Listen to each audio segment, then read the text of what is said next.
Alright guys, Delzinski here, and today I want to talk about my WWE experience because last night I went to the O2 Arena to watch Monday Night Raw, and I wanted to give you an overview of what I got up to. And I did some pretty cool things yesterday. I actually got to do something prior to the show which was awesome, and then after the show we got to see a really amazing six-man tag team match which was all good fun. So I thought I'd share my experience, and you'll see some pictures and videos throughout this commentary, and I hope you guys enjoy it. So my visit to WWE London at the O2 Arena for Monday Night Raw kicked off with me and my brother reaching the O2 Arena and deciding to make a few purchases, because you all know by now that I like my WWE t-shirt collection, and I decided to add to it at this event.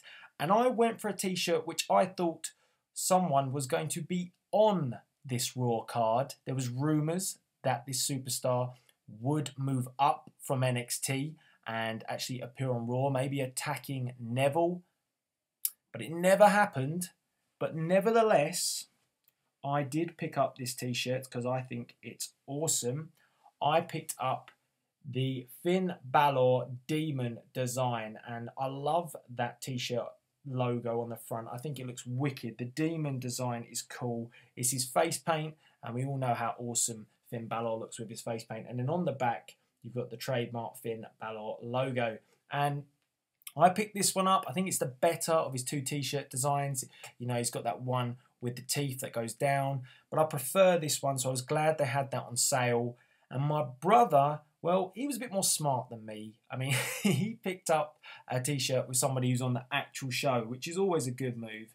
And he went for this bad boy, which is the Seth Rollins t-shirt. And I think the back sums it up best because it just says the Undisputed Future. And that is literally what Seth Rollins is.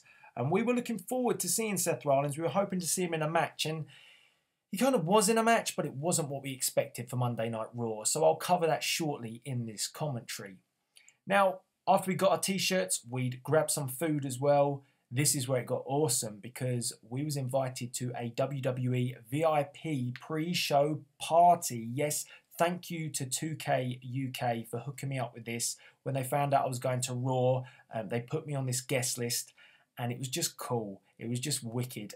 Free drinks, never can knock back a free drink. So a cheeky beer here, there, and everywhere. And the actual hosts of this show were Renee Young, Ryback, and Goldust, fully painted up and everything. So it was wicked to see them in the flesh. They had a 2K Games booth set up where you had the Xbox on the go. And I played my brother. He was Brock Lesnar. I was Batista, and the Beast conquered the Animal. I blame it on the fact that it was an Xbox version because I'm a PS4 guy, and yeah, it's a bit of a handicap having an Xbox. So yeah, I lost that, but again, it was a really good experience. And the best bit was I got to hold a replica WWE Championship. Yes, it's a replica, but it's still pretty damn cool. And I had the championship belt.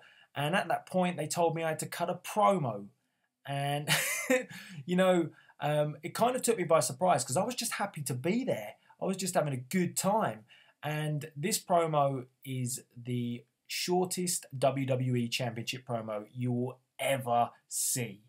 So I'm going to put that at the end of this video, and you guys can have a good laugh at my expense because it's not very good. Let's just say that. So yeah, the party was good, the pre-show party, and it got us really in the mood for Superstars and Raw, and that's what was up next. As we got to our seats, Superstars had kicked off, and it was Zack Ryder versus Heath Slater. Not the greatest of matches, but it was decent. People enjoyed the woo-woo-woo. That started things off nicely.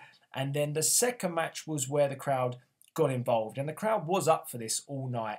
And we had R-Truth versus Curtis Axel. And the trouble was, R-Truth was great at getting over with the crowd. He came out with the "What's up? What's up?" only to then find out that his opponent is a man that is super over at the moment in Curtis Axel. And Axel Mania was quite frankly running wild during this event. So, yeah, that was good. I think that got us all ready for Monday Night Raw, and that kicked off, and it kicked off with a bang because we had John Cena come out to the classic John Cena Sucks song, to his theme music. He came out, tried to get on good terms with the London crowd by saying, one day there should be a WrestleMania here. He believes that, but WWE management, not so much. I think it was just a ploy to get over us. He said that before he's come out and said this and got heat from the back.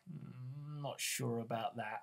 But he was trying to get on good terms with us, and he was trying to sway it, but then when his opponent, because he's doing the open challenge, came out, it all went back to pure booing of John Cena because his opponent was Bad News Barrett, and that made the crowd go bananas. We wanted to see him become United States champion. Unfortunately, it's so disappointing that they've announced Rusev versus Cena for Extreme Rules because you just know that Cena's not going to drop the belt, even though he's had epic matches with Dean Ambrose, Stardust, and now Bad News Barrett. They really should have thought about this because if we thought the title could have changed hands, it would have been even more epic.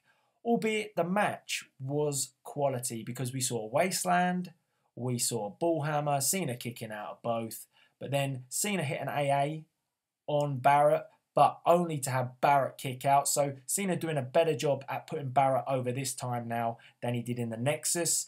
That was awesome to see, but ultimately Cena victorious. Yes, springboard stunner, all over that stuff. He got the victory, and that was night-night for Barrett. But a really good start to the show. Now, going into some elements which weren't so great, we had a Dean Ambrose versus Adam Rose match. Adam Rose dressed as Beetlejuice still, not sure about that ring attire. But the match only lasted a couple of minutes and it was kind of pointless. Would have liked to seen Dean Ambrose do something a bit better with his time. And considering it's a 3-hour show, they certainly could have done that. Dean Ambrose, yeah, as I say, didn't really get showcased that well. We also were told we were going to have Randy Orton versus Cesaro. This match lasted a few minutes, only to then be made into a handicap match. Yes, fine, but I would have rather have seen the actual match between the two because they're both great competitors. We did see a catch in RKO. That was awesome. Always great to see Randy hit that move. But all in all, it would have been nice if they'd stuck with what they said was going to be billed. And this was a bit like the main event, or the match we thought we were getting with the main event, with Rollins versus Ziggler. We were all looking forward to that because we wanted to see the champion in action, only to then find out that this had been changed, and it's going to be Kane versus Seth Rollins. And Kane then laid down for Rollins, and it's just, really? This guy used to be a demon. This guy was the big red machine. And I thought for a minute that what they were going to do was, with Daniel Bryan trying to heat up the situation, Kane was going to come out as the demon again. But nope, I was clearly wrong. WWE aren't that creative, and they went down the route of a choke slam and then the big red monster laying down for Seth Rollins. I hope this is leading to Kane becoming something good again, because at the moment, it's getting a bit awful. Concessions Kane is feeling like that at the moment. I think we need to see the return of the monster that originally started with Kane. The one with the mask from the very beginning. The one that ripped the door off the Hell in a Cell. This is the Undertaker's brother. Remember that. And everyone seems to forget it because it's so far away from that character now. So yeah, we had that, and we were kind of thinking, oh, okay. But then they brought it back with an absolutely epic match between Dolph Ziggler and Neville. And the crowd were high on Dolph Ziggler, but when Neville came out and accepted Dolph Ziggler's challenge, it was the night of challenges. When Dolph Ziggler had his challenge accepted by Neville, it was crazy. And what an athlete Neville is. I've seen him before last year at the SmackDown pre-show, and now seeing him on Raw. And, he's just gold. His stock's rising every week. I mean, that flip out the corner that he does, obviously the red arrow, which he didn't hit, but he just, he made it look amazing the way he reversed out of it. And then he got caught with a super kick off the top rope from Dolph Ziggler. Fantastic match, and definitely the show stealer on the night. at Monday Night Raw. Other good areas, other cheap pops as well was Fandango or Fandango reverting back to his old music. I mean, it was almost like where it all started. I know us in London loved his old music, so he brought that back. It was a bit of a tip of the hat and possibly a face turn for Fandango. Interesting. So we'll see how that plays out. And as well, the Big Show getting heckled big time throughout the evening. That Roman Reigns segment with him. Roman Reigns at first, I kind of thought he got booed, but it wasn't that bad. But then when the Big Show got on the screen on the Titantron, I mean, we were chanting, "You fat B." B? Yeah. "You fat bastard" was what he was getting. He was getting that chanted at him. And it didn't get much better because when he came out, everyone was taking the mickey out of him, trying to get off of the taxi cab after he'd choke slammed Roman Reigns on it. It was all ooh, as if he couldn't and he was struggling to get off the taxi cab. He replied by going boom, boom, boom, boom, boom, punching the taxi, which was really embarrassing, to be honest, because later on in the evening, Randy Orton mimicked him by going boom, boom, boom, boom. And that was just too funny, that Orton almost taking a dig at his colleague. So in addition to that, we had a six-man tag team match. This was after the Randy Orton Seth Rollins recliner chair segment. That's what I'll call that, with the stipulations. This was cool because this was after Raw, and we had Dolph Ziggler, Dean Ambrose, and Daniel Bryan. This was our first look at Daniel Bryan. He didn't appear on the main show apart from a backstage segment, and it was awesome. It was awesome. It was those three against Sheamus, Luke Harper, and The Big Show, and the stick just continued. I mean, people that left before this, very silly. You missed out on seeing Daniel Bryan in action, damn it. And Daniel Bryan is always worth your money. Now, the best bit about this match was the heckling again of The Big Show. He was called "You Fat Bastard," but this time he responded to it by taking the microphone mid-match and saying, "I'm not fat, I'm a giant, damn it." In addition to saying that, we then replied with "You need to diet," and he came back and said he doesn't need to diet in the UK because he doesn't eat any of our garbage anyway. That was his response, and we replied with a simple "Who ate all the pies?" It was just fun, and this all went on during the match, and then ultimately Daniel Bryan just cleared and got the victory, and it was just a good finish to Raw. It was a fun-factored feel. So this has really been my roundup of Raw and my experience. I thoroughly enjoyed it. I wish we'd had a few more matches, proper matches. But, I mean, yeah, WWE trying to fill this 3 hours really does struggle. There's always a little lull period. And it happened again on this UK taping. So, yeah, all in all, very good. The only thing I will mention as well is Cena versus Rusev in a chain match. Is John Cena mad? John Cena won't be mad. Is Rusev mad? Because as Rusev forgot who John Cena is, he's the leader of the Chain Gang. He's going to love this match.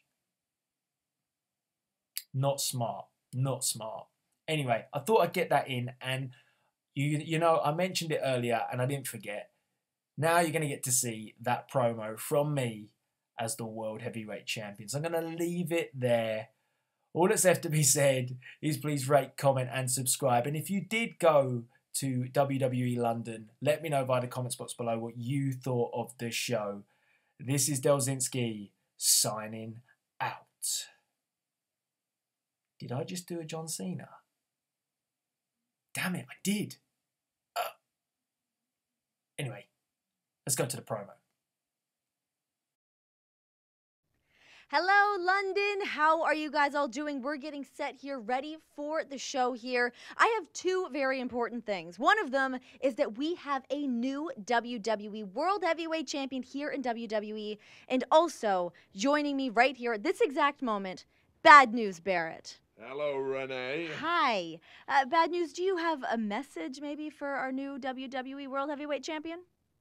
You know, I'm not surprised that you're the new World Heavyweight Champion. I knew this day was coming because you're good. But I'm afraid I've got some bad news. I'm Bad News Barrett. I want that title, and I've got this bullhammer. I'm coming for you. Watch your back. Boom! Thank you very much. Bad news. Well, because we love you guys so much, we have one more exclusive feature for you guys right now. Our new champ with some words for you. Finally, I am WWE World Heavyweight Champion. Yes! I think that would do.